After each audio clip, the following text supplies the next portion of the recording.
What does this mean, this 25% for India? It means that our goods are going to be more expensive in the US market, which means less of it is going to be sold, which means some people in India are going to be unemployed, which means through a multiplier effect, it's going to affect many more jobs, it's going to affect our stock market, it's going to affect our inflation rate, it's going to bring down the value of our rupee. So why is he doing it?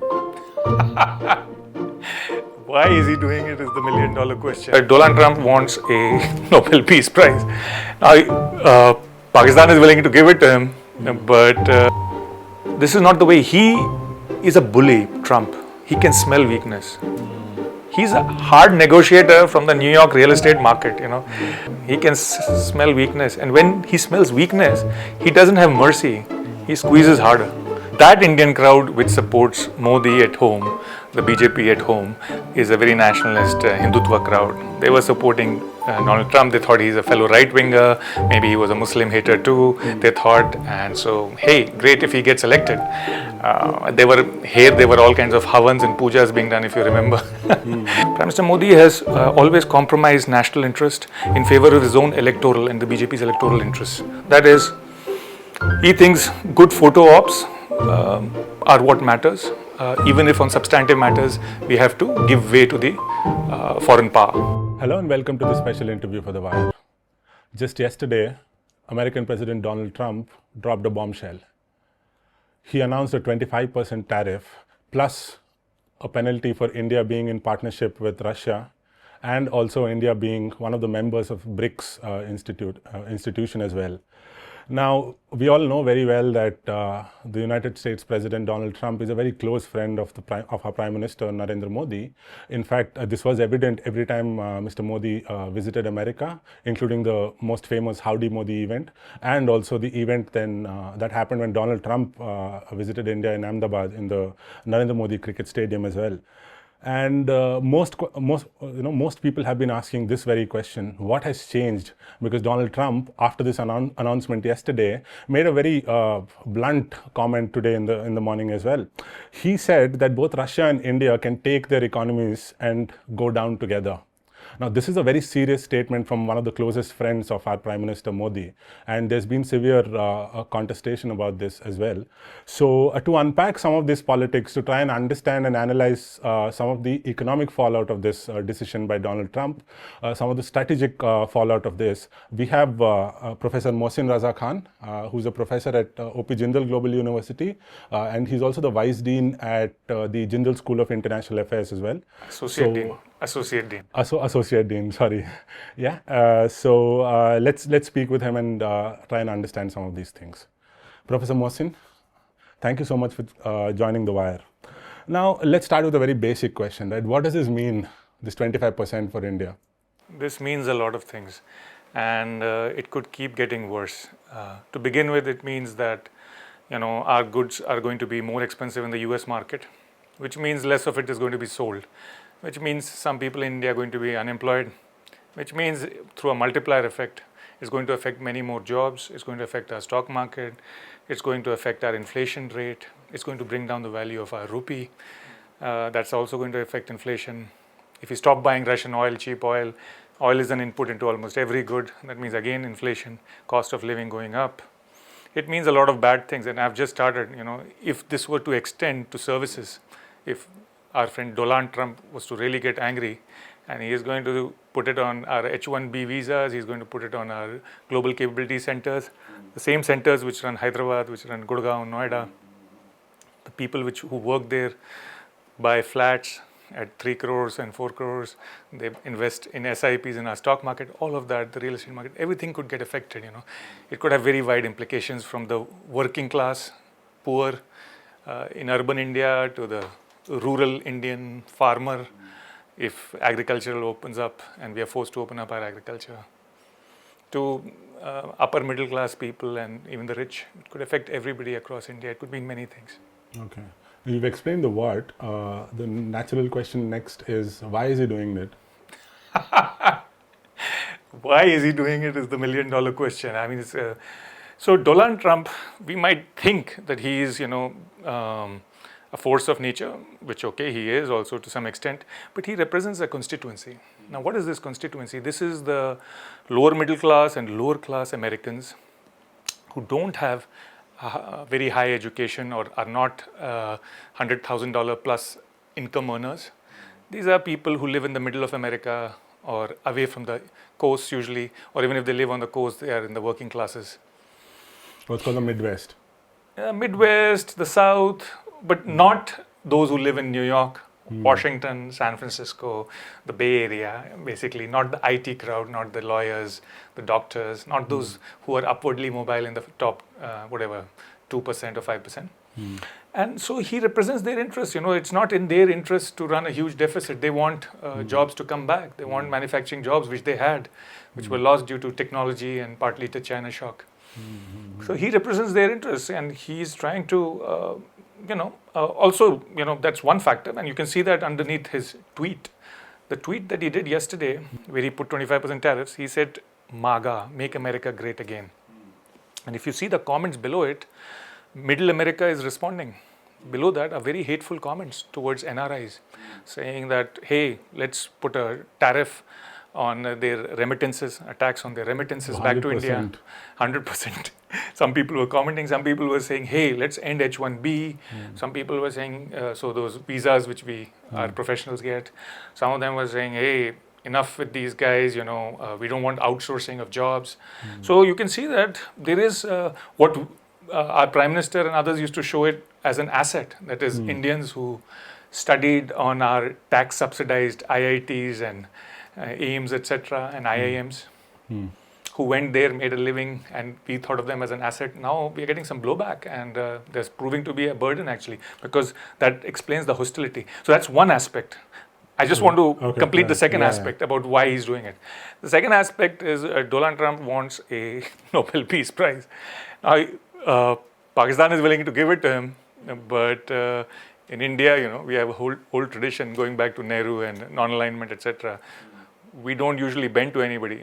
Things are changing now, but traditionally we have not bent over to anybody.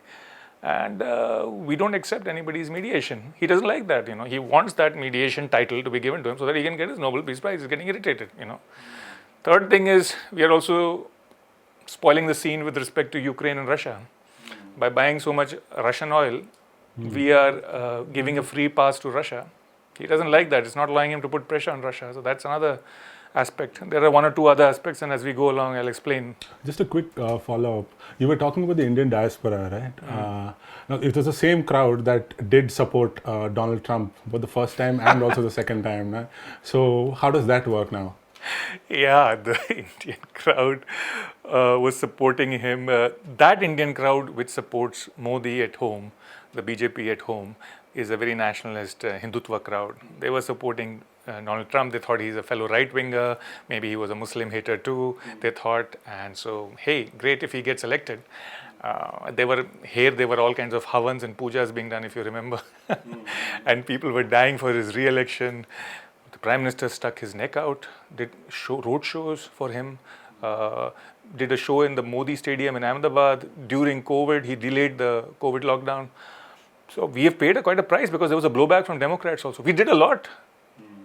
There were also thousands of photo ops with him in various poses from our leaders, from our great leader, in the hope that it will sell well at home for his elections. But Donald Trump is nobody's friend, He's only his own friend. And at the most, he's a friend of the MAGA crowd. He knows his base. He knows his constituency, his electoral base.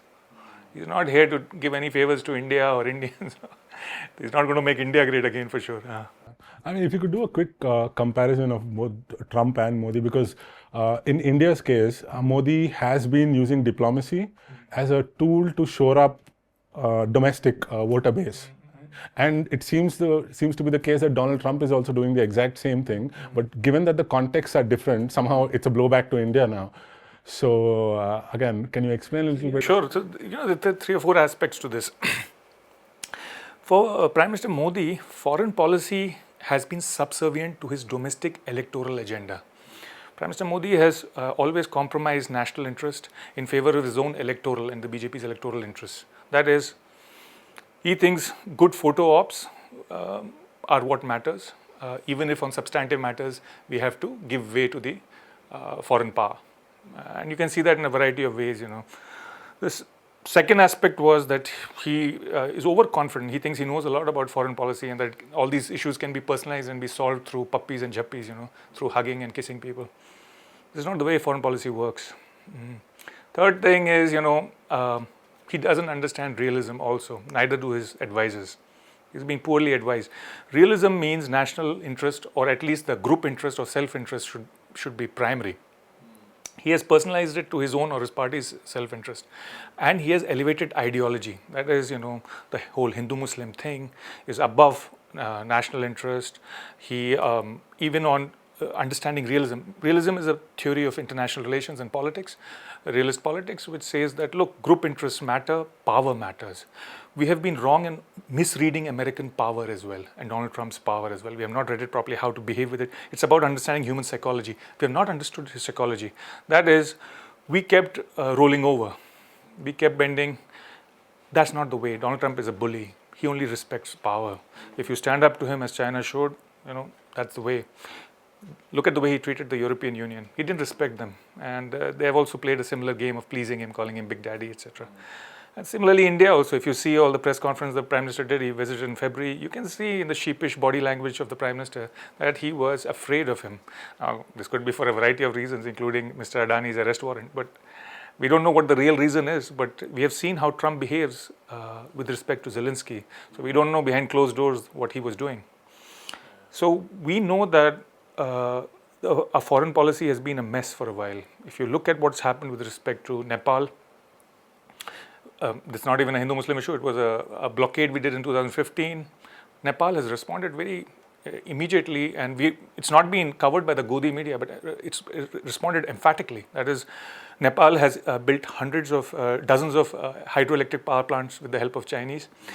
80 to 90% of the new cars in Nepal being sold today are EVs, electric vehicles from China. So they are becoming less and less dependent on oil and gas coming through India. They're kind of going that way. So if you try to use your leverage, the other guy is also going to respond. You have to calculate 2 or 3 steps ahead. Similarly, the whole Hindu-Muslim thing, anti-Bangladeshi thing, has resulted in Bangladesh becoming hostile to us. And the Godi media is encouraging that with respect to Maldives, with respect to even Sri Lanka, with respect to China. So our foreign policy has been quite a mess because, as I've said, for over 11 years, that is, individual interests, party interests have trumped national interests and India's interests. So you're going to see these ramifications. They don't happen immediately. They take a while. Now, Trump, on the other hand, coming back to your question, Trump has not only emphasized his own interest, that is his individual interest, but he's emphasized that of his constituency, which is the MAGA base. He's saying to the MAGA base, look, I'm getting a good deal for you. I'm going to get back jobs. I'm going to finish this huge deficit that we have.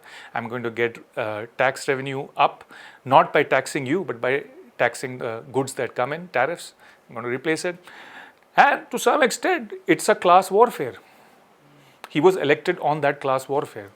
Basically, he was elected to burn the house down. Either you give the benefits to the lower classes.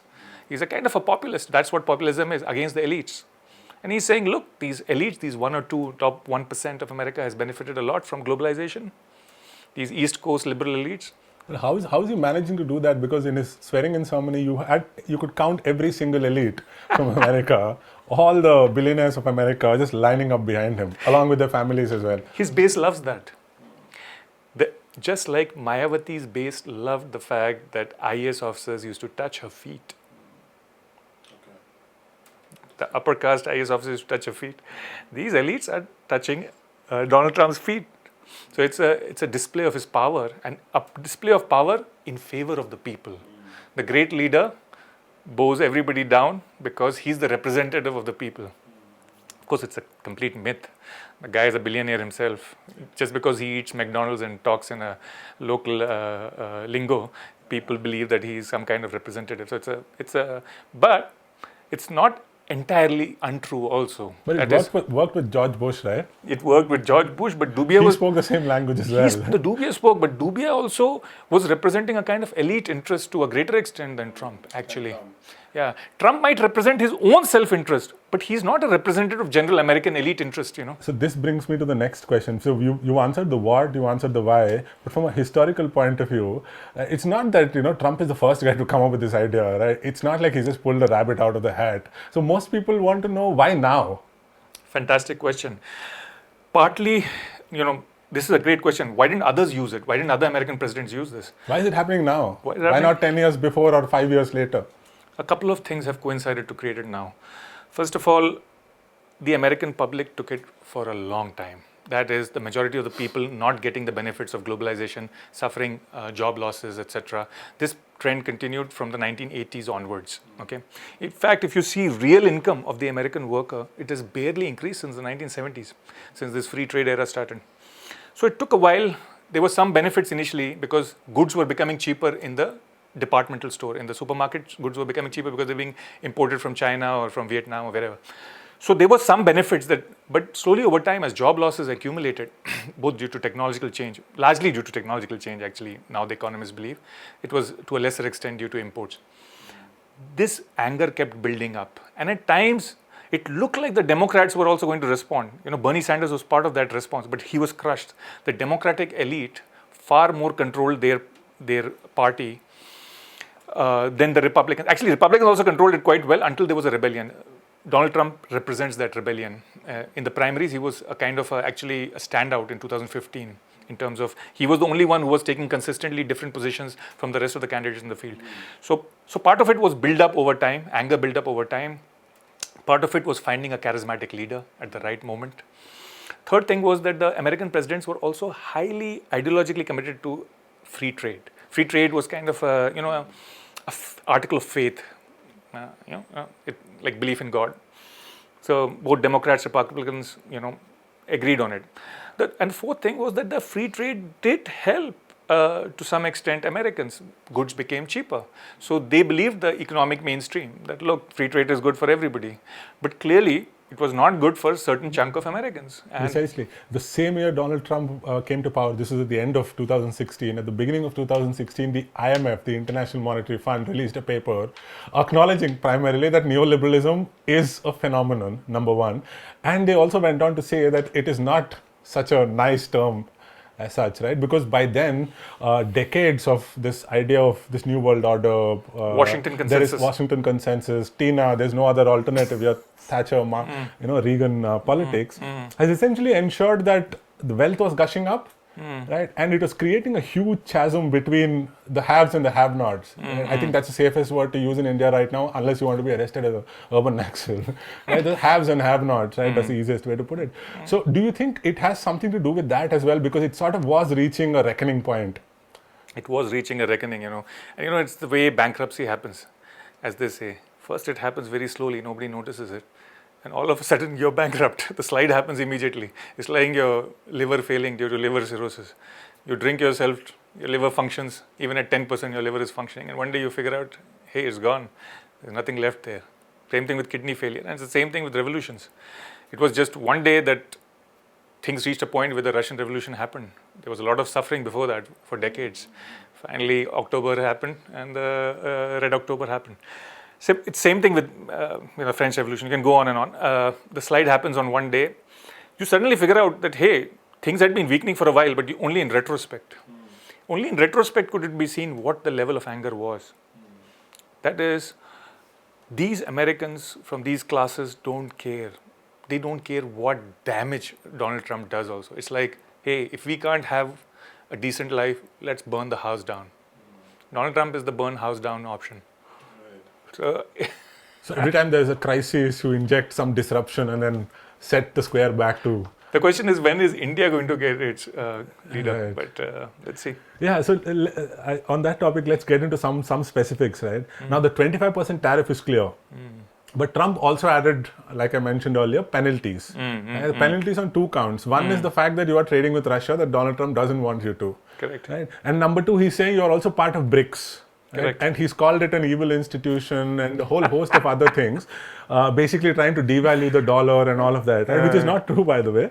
Now, of course, he wants to penalize India for buying Russian oil and weapons. Now, oil and weapons, like you've touched upon earlier, are some of the most important stuff, right? You require oil for everything. So given that Russia was our top oil supplier in 2024 at 1.9 million barrels per day, how do you see this penalty being calculated, number one? And number two, could it be a direct tax linked to the value of our defense and energy trade with Russia? See, how he's going to calculate is a mystery, because usually the calculations are quite simplistic. So I don't know what he's going to end up with. But the direction is quite clear. He's angry that, look, you're not. Look at the words he's using in these tweets. He said that India's non-tariff barriers are obnoxious. This kind of language is unheard of in international relations. He said, Russia and India are dead economies. I don't care for them. For him, any economy which does not purchase American goods is a dead economy. Actually, even in terms of size, what is Russia? $2 trillion economy. India, 3.6 whatever trillion. So these are nothing compared to the American economy, $36 trillion, So he doesn't care. Size doesn't matter. You anyway don't buy his products. He doesn't care for you. It shows his anger, He's angry. Now, if we start purchasing more of his products, great. And I've written an article on that, Yeah, we'll speak about that. Yeah, it came out in the Diplomat. So what does, he's not happy. He's going to penalize us for the fact that we don't buy stuff from him. We have high tariff barriers. We have high non-tariff barriers as well. We buy Russian oil. We don't buy his oil, Russian oil is another problem because it's preventing the peace in Ukraine. It's preventing Russia from coming to the negotiating table. They're giving a cop-out to Russia. Lastly, we are not powerful enough like China, who's buying both oil from Iran and Russia and not facing American blowback at all. Also, he wants us to buy American weapons, because that will increase his exports, reduce his deficit. We can't afford American weapons. They're far more expensive. They will burn a hole into our budget. There will be a huge budget deficit, a fiscal deficit, which will mean there will be less money for welfare, which will mean a larger fiscal deficit will mean more inflation. We can't buy American oil at the same rate as Russian oil, which means, again, a more expensive oil. First, they stopped us from buying Iranian oil in 2017. They gave us a carve-out, which continued for a couple of years, but finally we had to stop. Which means that oil is an input into everything. Again, the price of everything will go up, cost of living will go up. And we are a largely poor country. This thing about we being this greatest, third biggest economy, fourth biggest economy is bunkum. The average per capita income is $2,700. That's not the average income. Well, the median would be much lower. The median would be less than half of that. Yeah, of course. The median income, that means if you take the per capita income, it's coming to some $200 odd. Okay, per capita income includes Ambani and Adani's income also. When you take that out and you take the 50th percentile, which is the median income, it's going to come around $100. No more than 8,500 rupees. It's going to come for the average Indian. I'm saying it best, which means it's below what sub-Saharan Africa earns. Yeah. We are not a big economy, and these guys cannot afford a higher cost of living. They cannot afford higher prices for their bus tickets. They cannot afford higher prices for their food, for their education. They cannot afford it. They're already living on the edge. And by the looks of it, we are heading for a recession. According to me, if you look at the credit card defaults at 44%, the news came out just a couple of days ago, and if you look at the personal loan defaults, which have been going on for months now, approaching the same levels, next would be the home loan defaults, which means we are headed for recession. And if this oil price goes up, if budget deficits go up, inflation goes up, people will be screaming, You'll have unemployment, so he's pushing us and kicking us when we are down. He's like pushing us over the edge, Donald Trump. And so something has to be figured out. But I'll tell you one thing. It's a very difficult choice for the government as well, because it's a dilemma. If you don't do it, tariffs remain, which means that our stock market suffers. Our investors in the stock market suffer if the tariffs come on, because our companies will suffer, the stock market suffers. If the tariffs are removed, the only way they can be removed is if we start opening up our market, which includes our agricultural market, dairy market as well, which means our farmers suffer, which means they are a big electoral block as well. So it's between choosing the welfare of the poorest in India, the Ante Uday, the last man in the line, as Gandhiji used to say, the poorest person, or it's between choosing what happens to our stock markets, our investors, etc., which also ultimately affects our economy. It's a choice. It's a Hobson's choice. It's a devil's choice. See, you've touched upon agriculture, which is a very touchy topic in India, right? Now, you've used this phrase, this term farmers, but if you actually sort of break down, you do a class breakdown of that, you'll realize that if at all this does push India into, let's say, improving its agriculture productivity, you'll have a lot of agriculture laborers, right, who usually are subsumed under this category of farmers. But agriculture laborers actually form a major part. These are the hands that actually, do the work on the field on a daily basis. And there is one argument that all of these people will be freed because agriculture productivity is going to increase. But where are these guys going to go? Which sector or which industry is going to absorb them? Given that unemployment has kicked up by about 10% in the last decade. Absolutely right, Pawan. If you look at the whole farm law protests, it was precisely about that. Farm laws, yes, it would have made agriculture efficient. But efficient means what? Means less people working on an acre of land. More machines, okay, because it would become industrialized, it would become corporatized farming. But where will these people go? And the farmers knew that. The farmers knew that the moment we get off this land, there is no job waiting for us. We'll be sitting unemployed, we'll be shooting drugs soon into same thing which happened to Middle America, will end up happening here. And they don't want it. They knew it. They don't want this new efficient agriculture. This is precisely what we have seen happen in poor countries in Africa. They were told to go for free trade. And decade after the Washington Consensus came in Ghana. 1980s, yeah. Ghana, several places, Ghana, Ivory Coast, many places. That in the 1980s, you freed up all the market restrictions. There were booms and crashes. In some years, there would be good prices, but in some years, there would be no prices available for their products. In those years, they could not even feed themselves. Sometimes they were dependent on foreign grains, like rice buying in the international market. Some years, the price of rice would go up. For some reason, there would be food riots. It was terrible because there was no social security built in. So basically what happened was, until then, let's say these countries were dependent on their food, on themselves. But then suddenly they started selling all their food outside because it was fetching a larger price. Not only were they selling, yeah, go ahead. Yeah. Not only were they selling outside, but the problem was also they were making cash crops. They were forced to grow cash crops. Precisely. So when the prices hit, when the prices dropped of all these products that they were exporting, suddenly they didn't have anywhere to go because they weren't producing enough food to sustain themselves also. Because there is no such thing as a purely free market. That actually led to a famine as well. Exactly. If you look at the farmers in Europe or in America, they receive the most trillions of dollars of subsidies. Precisely. So where is the free market? You have to do some subsidy. You have to do some free market. It has to be a combination. The market is not some god. As the MAGA movement has shown. Yeah. Both Democrats and Republicans treated the free market and free trade as a god. There's no god here. It's about human beings. We live. Human beings like you and me, made of flesh and blood. So we have to work for their interests, not for some mythical free market. Let's talk about a little bit about the macroeconomic effect on this, right, and India's competitive advantage, because we're talking about trade. Now, this 25% makes India less competitive, as far as I see it, right? Now, Vietnam, for instance, has secured a 20% tariff, Indonesia 19%, Japan 15%. Now, a lot of analysts have said this means the expected diversion of supply chains to India is now unlikely. Right.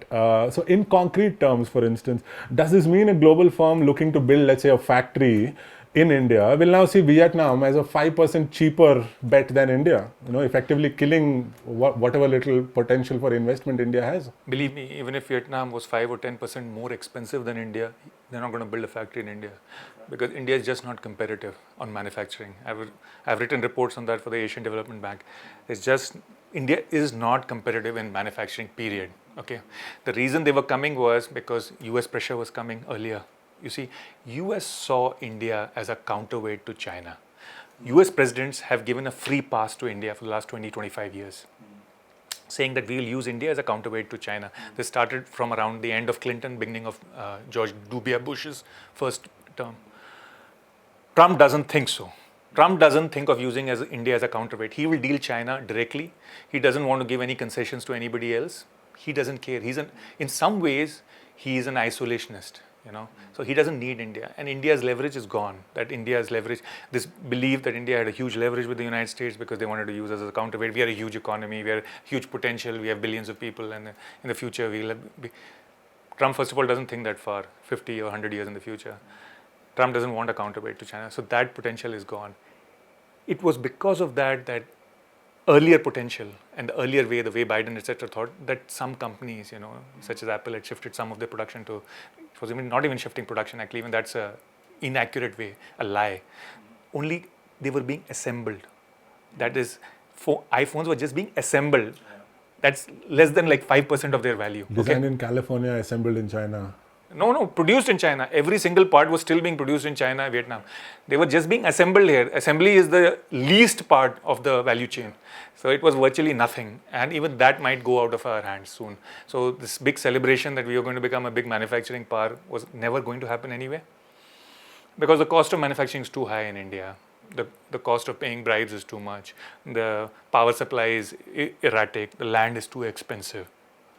Just getting large land parcels is almost impossible because land is so expensive. The labor laws were not fixed.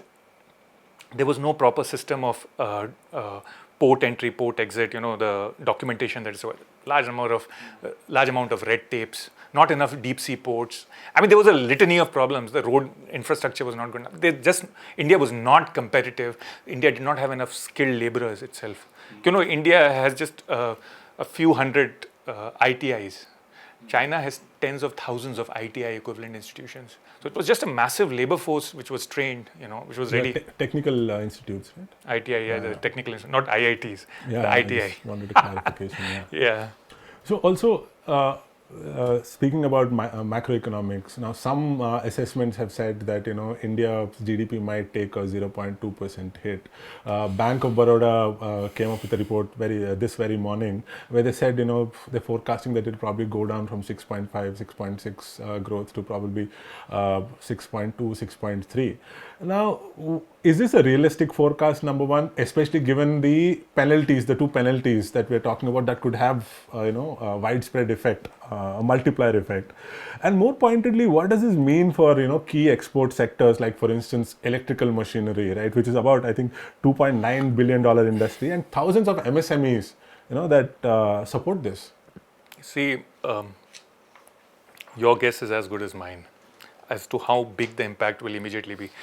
But here is my point. Even if tomorrow Donald Trump was to do a double take and flip and change things, the problem here is all of this is creating uncertainty. When there is uncertainty, people are not going to invest. And as you know, when you calculate GDP, it has several components. It's G, government expenditure, plus I, that is investment, plus C, that is private consumption, and NX, net exports, exports minus imports. The problem here is that the investments are not going to come. People are not going to invest. Why will you invest when you don't know what the policy is going to be tomorrow, what the tariff policy is going to be, what the export policy is going to be, what the duty will be? People are not going to invest. If people don't invest, the I goes down, the whole GDP shrinks. So we can't right now predict. It depends on the amount of uncertainty that's created. Hasn't these campaigns ease of doing business, and now we have speed of doing business as well, right? So haven't these done anything to improve investments? Any confidence among investors to come and invest in India? You can see because you open the newspaper, this is what you see. Largely, it's competitive federalism, right? Any company that wants to invest, for instance, Tesla wanted to invest in India, right? And then you had the chief ministers of Telangana, Andhra Pradesh, and also Karnataka tweeting saying that why don't you come here? So the proof of the pudding is in the eating. Just look at the gross fixed capital formation over the last few years. Okay, people are just not investing. In fact, if you look at Indian corporates, they're sitting on vast amounts of cash. All of these companies, Reliance, Ambani, Adani, they're all sitting, Tata, they're sitting on vast amounts of cash. Why are they not investing? They have so much cash, all of them. Why do they invest? These are our own companies. These are not even foreigners, anti-nationals. These are Indians. Why are they not investing? Clearly, there are not enough profitable avenues to invest. Most of the money is going into real estate, gold, unproductive assets. To some extent, real estate you could say, okay, it's generating some employment, but other than that, there is just no manufacturing investment happening. They would rather open factories somewhere else. Indian corporates are going and investing outside in Southeast Asia, in Africa, and other parts of the world, not in India. So there is certainly a problem. Foreigners are not investing. In fact, I was seeing there was a net almost zero or negative investment happening because I think in the last quarter or so, so many foreign companies have pulled out their profits that the net inflow of foreign investment was zero or negative, if I remember correctly, in the last quarter. So, which I'm not saying people are not investing, but the net inflow, that is what is being invested versus what is being taken out of India, cash, foreign currency in investments, it's negative. So there's clearly a problem, and the government has to understand that, because we are facing another challenge, another tsunami, tornado is coming of AI. Just yesterday, I was saying in the paper that TCS has cut 12,500 engineering jobs, IT jobs. These are prime jobs. Forget hiring more, they're cutting. Roughly about 2% of the workforce already.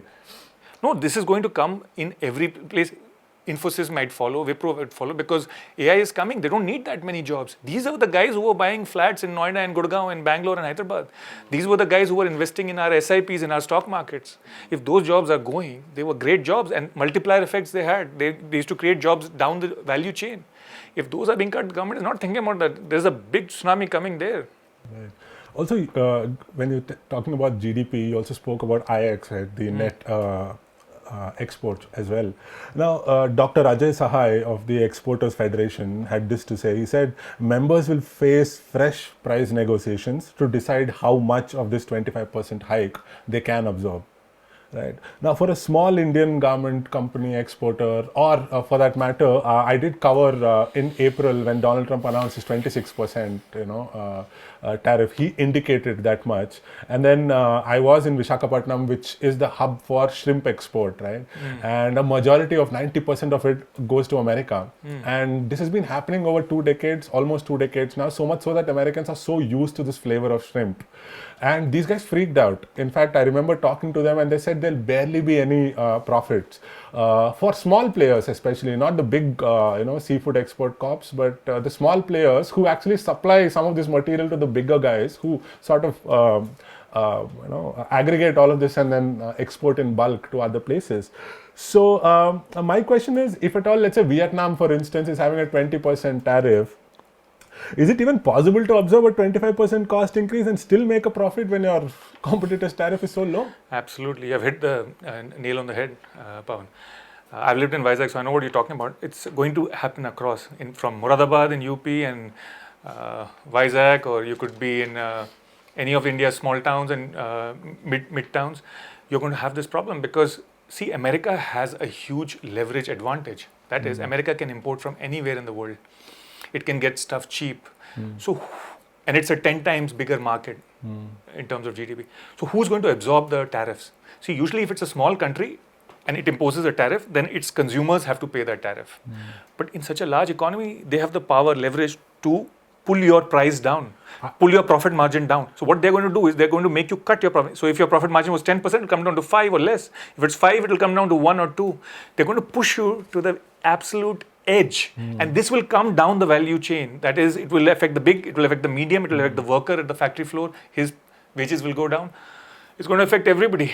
I suppose this answers the question that has been going around quite a bit, where people have been asking, if tariffs are increased in America, it's the American taxpayers, those guys who are going to end up paying more. So how is it a loss to us? They may pay a little bit more, but that's called. There are many aspects when a tariff is imposed. There's also a deadweight loss, which just goes and nobody is able to capture that. Some amount of it is captured by the government of that country which is imposing the tariff. That's the tariff revenue for that. Some of it, the tariff burden, is shifted between the producer and the consumer. Now it depends on their relative bargaining positions. America is such a big economy and has so many potential suppliers. It's a supply-demand situation. The American consumer is not going to take so much of the burden. A lot of the burden is going to have to be taken by us, and our profit margins will have to go down. And sadly, that's the way the world works. It's my heart cries out, but there's going to be a problem. Clearly, I can foresee it. If I hope that this negotiation is worked out, but I'll come to what the problems with the negotiation are also. Yeah, because this is still an in-principle deal or something, but the actual negotiation on paper might take a lot of time. It might take a couple of years to hash out things, because there's a variety of things, where tariffs can be within a particular margin. Because Trump was also talking about a baseline 10% and then a 15%. One second, I just want to clarify, there are not many years here. Trump negotiated exactly for 60 days with Iran before dropping the mother of all bombs. He doesn't wait. He doesn't have the patience. You're not going to wait out years. But go ahead, yeah. Okay. So I just wanted to touch upon BRICS as well. Right? Now, India is supposed to host the BRICS summit next year, and the rumor is that they're going to do it at a scale that they've done G20 at.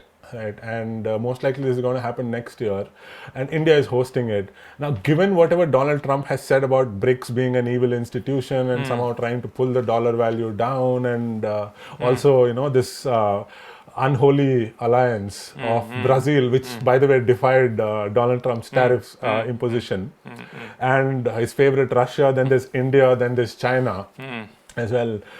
So in this sort of, trying to build a multipolar world, which is outside the influence of American hegemony, and BRICS is one major project of that. Now, is America trying to use this $45 billion trade deficit with us, right, as a leverage to discourage India? And is India going to roll over? What is going to happen? See, Donald Trump is not a very well-informed man, let me put it this way, but he's not dumb. He knows the basics. He's smart enough. But here on BRICS, he is totally misled. BRICS is a paper tiger. There's no such thing as BRICS. What do we have in common with China in terms of interests? Very little. We are in fact rivals in many aspects. We have what is common between Brazil and Russia, or Brazil and China? Very little. There is no real alignment of interest. There is no real coalition. But do you think there's some symbolic effect given the response from the other side being so vehement as such? That's what I'm saying. The response is disproportionate to the threat, if any, that BRICS posed. Right. So why is it disproportionate? What is he trying to get out of this? That's what I'm saying. It's one of his bugbears. But given said that, were he to get angry, there could be real repercussions. Right. He's getting this feeling because both Russia and China want to reduce the power of the dollar, because that is what allows America to put sanctions on countries, because the dollar is so powerful and all dollar transactions have to go through the New York Fed. Even if you and I transact, I send you dollars and you send me dollars, it has to go through the New York Fed. Every single transaction in the world in dollars has to go through the New York Fed. So, clearinghouse. So that gives America the power to put sanctions on countries. So these countries which were, victims of America's sanctions, all want this dollar power to be reduced. Now, I think there is not that much probability of the dollar being reduced unless Donald Trump really screws up the American economy and people lose faith in the American dollar and American bond market, etc. So by and large, the dollar should remain intact. But even some hypothetical threat really gets Donald Trump worked up. I don't think it's in our interest to do too much of BRICS. See, this is the problem with India's foreign policy. So at one level, it has been used for domestic electoral things, this Hindu-Muslim thing and this constant photo op thing to sell as Vishwaguru, etc. But the other level is that India's foreign policy has not been very clever, that because we don't have any friends, we don't have real alignments left in the world. We have abandoned Russia, which was our old ally. We have not made any new real allies. And we seem to have made new rivals, including China, etc., which were not so hostile to us, say, a decade or two ago. So, for us, BRICS doesn't really represent any advantage. What are we even doing there, or why should we even be pushing? But we think that we can be in all camps. Our great leader believes that we could also be in the BRICS camp, we can also be in the American camp, we can be part of Quad, we can be part of BRICS, we can be part of SCO, the Shanghai Cooperation. You can't. If you have your leg in every boat, you're going to get stretched out, and you're going to soon discover you're in no boat and nobody's with you. We are not powerful enough also to have the kind of leverage. So it's not in our interest to, play up BRICS too much. And you can see the way government is behaving. It's trying to play down BRICS also, because they know that this is one of Donald Trump's bugbears. So yeah, we have to be very careful. We have to manage these things, and we have to also stand for something. The sad part is our foreign policy no longer stands for really anything.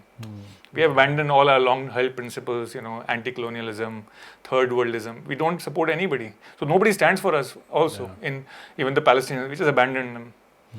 It wasn't like we were so beholden to Israel. Yes, Israel does sell us weapons, but hey, they get fair money for that. They get their dollars for it. They're not doing any favors. Yeah. So why should we be so? Same thing in the Ukraine-Russia war. We took a very strange position. Russia was selling us weapons, but we were giving good dollars to Russia as well. And if the West was pressurizing us, we had to work out deals with them. We didn't work out any deal with the West. We just worked out a deal with Russia, which was also a shadow deal. With their shadow fleet. Speaking about deals, right, and we've touched upon negotiations, given that this is still an in-principle deal, and Donald Trump's legendary impatience that you've mentioned. Now, this negotiator's dilemma, let's take Indonesia as a case study, right? Because it's very, very stark. Recently, they were forced to commit purchasing about $15 billion in US energy, $15 billion in US energy, and $3.2 billion in aircraft in exchange for a lower tariff. Now, analysts have called this a perfect warning, right? With our own talks stalled over agriculture and dairy, especially. How do our negotiators avoid being cornered into, similar deals where we are forced to, forced into massive purchase agreements? See, on agriculture and dairy, it would be literally political suicide. Exactly. So I doubt the government is going to do that if it wants to survive. But I'm guessing the Americans are going to use that as a leverage, right? I think most likely they will force us to buy more of their weapons and oil, And as I said, that will burn a hole into our budget deficit. Because we'll be buying weapons for more price from America, which means we'll have less money to spend on welfare. Exactly.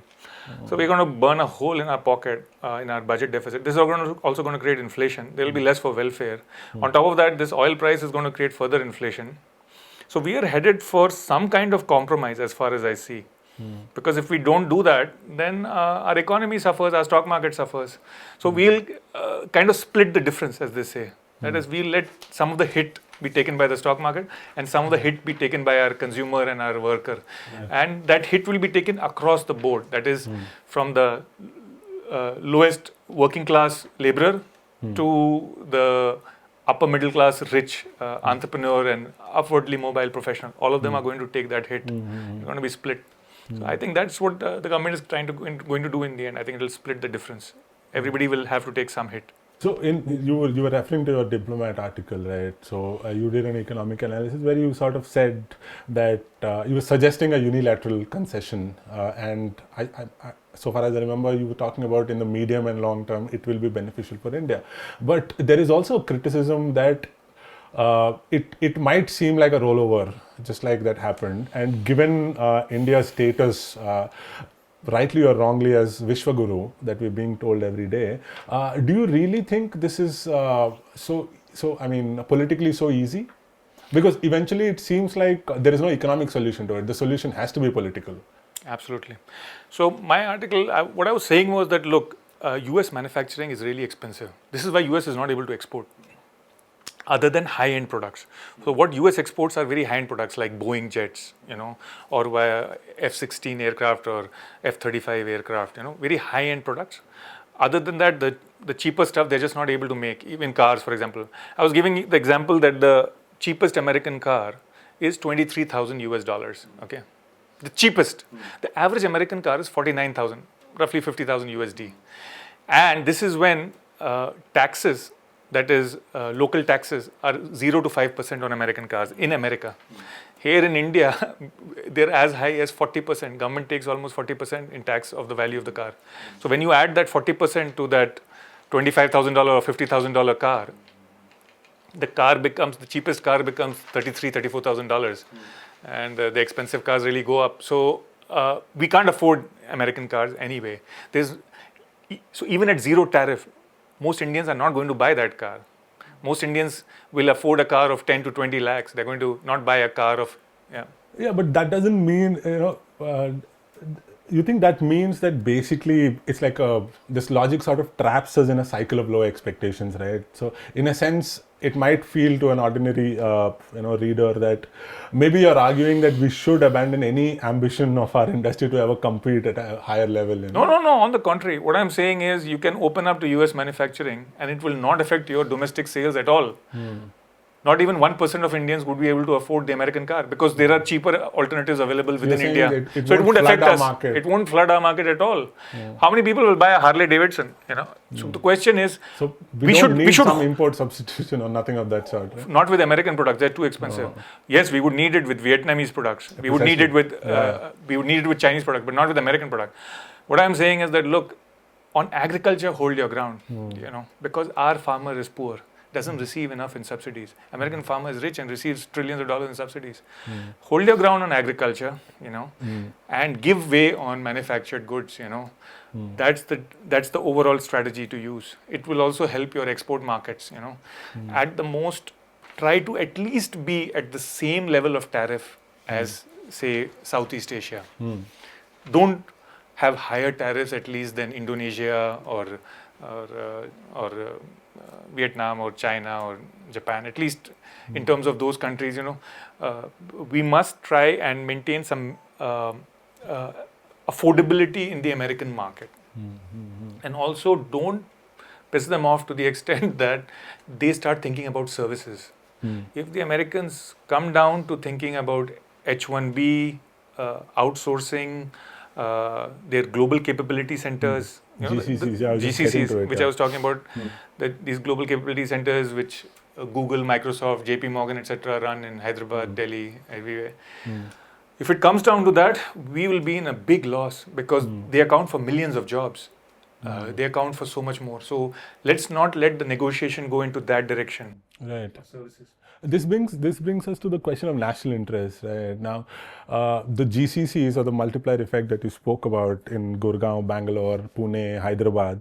Of course, these sections of population also belong to a particular class as such, right? So, if at all we are safeguarding their interests, and we consider that to be national interest, what about all those people who do not fall within this, class of, let's say, 50, whatever number that, you have in the IT industry overall?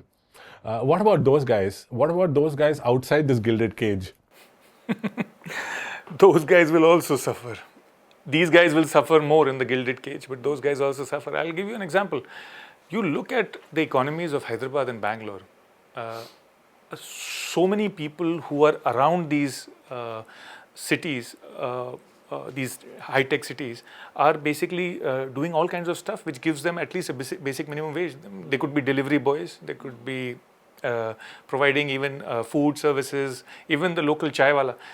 If these guys, if these cities don't remain prosperous, if they don't create those jobs, those high-value jobs, it will have a multiplier effect down the chain. Secondly, what's going to happen is that a lot of our exports happen to not the richest Americans.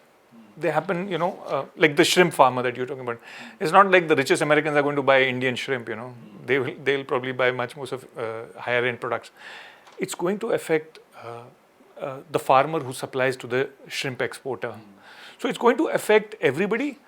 It's going to affect your stock market. So even that guy who probably saves a few thousand rupees every month and puts it in his stock account is going to see it, reduce substantially.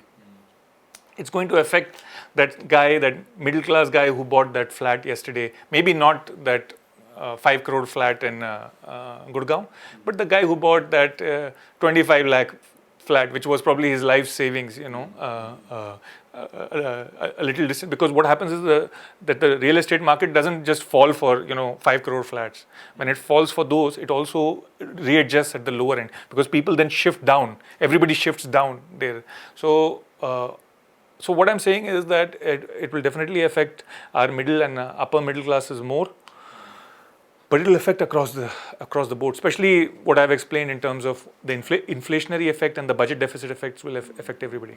So like most policies, again, it's going to hit the poorest the hardest. Yeah, the welfare, there'll be less money for welfare also. Yeah. So especially if this pushes India into a recession, because tax revenues will come down, tax receipts will come down for the government if it pushes us, and we look like we are on the brink of it. So this might just be the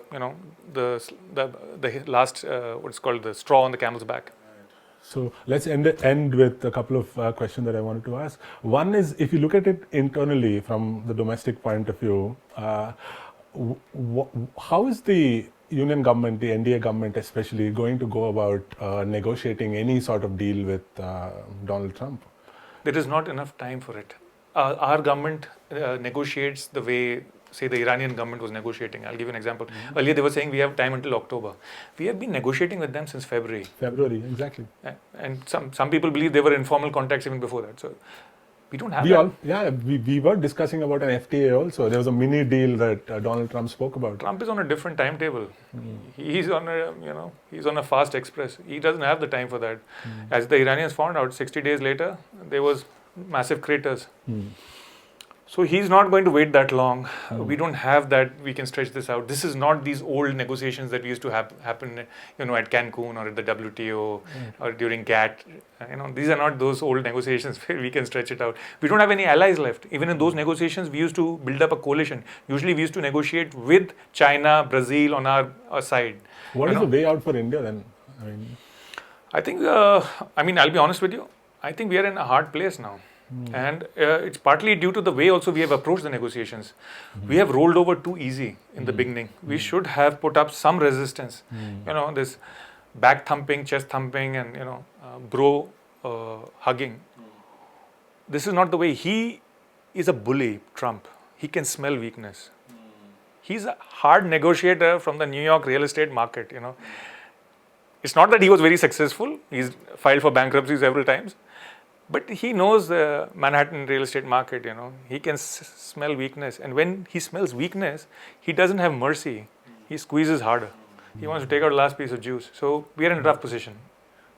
And every time there's a rough position, right, it requires a attendant ideology to sort of explain all of this, right? So how is this ideological shift going to be? Because until now it said, my friend Donald Trump, you can do anything, you're one hotline call away, right? And suddenly the tables have turned, and like you're saying, India is going to be in a very precarious position. So what is this attendant ideology that is going to accompany our miseries over the next few months or year? One technique could have been what Indira Gandhi used to use, foreign hand. Or if you go further back, then the anti-capitalist, Nehruvian ideology. Sadly, we don't have any remnants of that left, so we can't fall back on that. It'll be very difficult, because how do you turn on a dime? That guy was our best friend until yesterday. It's like George Orwell in 1984. Friend becomes enemy and enemy becomes friend. Right, Oceania and Eurasia were friends until yesterday. And as Orwell said, next day there was a new propaganda, and we had to. Well, the reason I asked this question, is because the last time we found ourselves in a situation like this, the last two times, by the way, was at the end of the 80s, early 90s. We were in a balance of payment crisis. Nehruvian socialism worked for a few decades, but suddenly it ceased to be an ideology that could explain things away. Therefore, it required a new ideology, and all of us saw the Trishuls and the batons come out, right? And it sustained.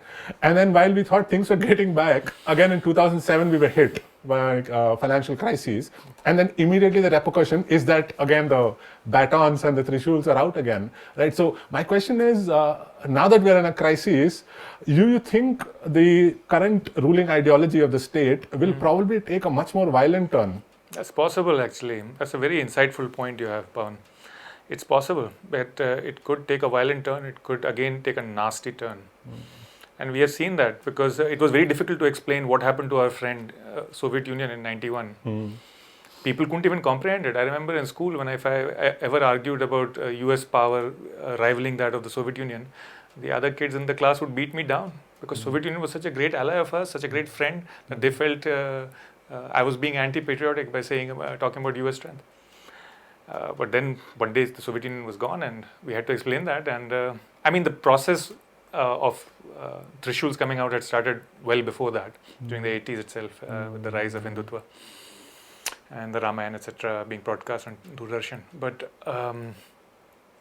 yeah, it's quite possible that it could take a violent turn as well, because how else do you explain it?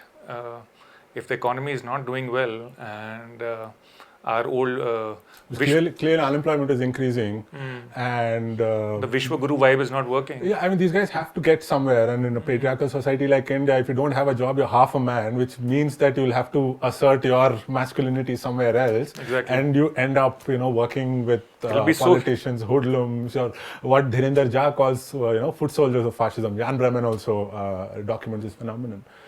But, it would be humiliating for any South Asian male to lie unemployed at home. It's pretty so humiliating. Imagine his wife getting the money and he not getting anything. Well, anyway, thank you so much. As Professor explained, the future, at least the immediate future, seems to be quite precarious. And let's just hope that there's not too much smoke and mirrors, and hopefully not too much violence on the streets. And let's just hope that our government manages to have some sort of a deal which will alleviate some of these precarious situations and scenarios that Professor Thanks. Mohsin laid out. And until then, see you next time. Thank you for joining The Wire.